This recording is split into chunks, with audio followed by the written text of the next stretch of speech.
So to dovetail a little with what you just said, I'm wondering if you could comment on the difference between writing this book and this screenplay, and then maybe the difference between writing prose and writing screenplays in general for you. Sure. I mean, I still can't see myself as a screenwriter.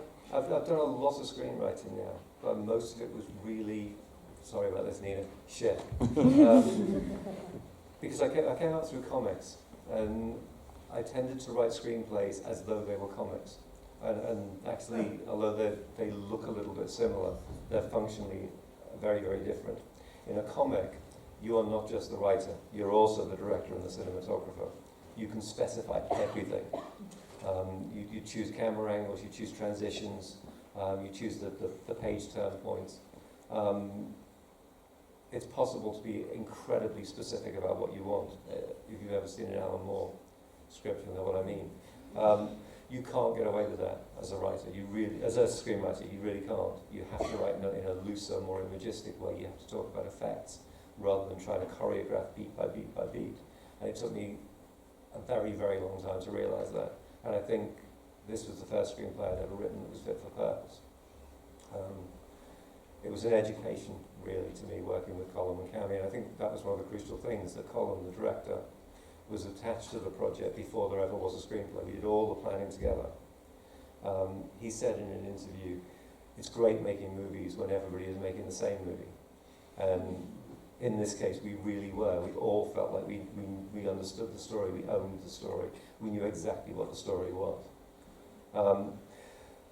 There are other big differences. With a novel, you live with it, you sit in a room with it for 6 months or 9 months or a year, and nobody comes near nor by, and nobody bothers you. And if you were to die at any point in that time, it would only be your family that would know.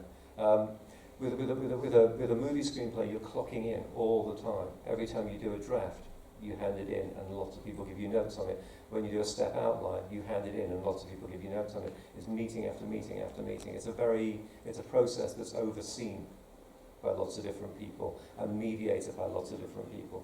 And I think another reason why we were very lucky in this case was because all the production partners were happy with what we were doing. In the whole sort of 2.5 years that we worked on it, we only got one bum note, one bad edit note, and we ignored it.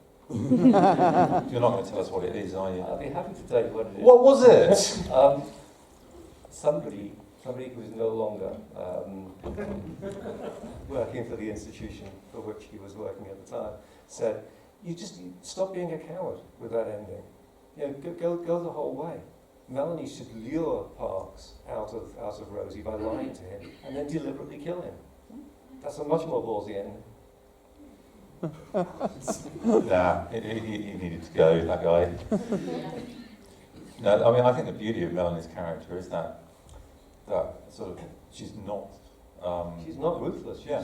She has an incredible compassion, and she's a sweet kid. She's a very idealized child. Apart from the sort of having to eat human flesh thing, she's the daughter you would love to have, right? They didn't tell me how long we were allowed to go on for, so we're just going to keep going. If anyone's got trays, no, we'll do a couple more, I think.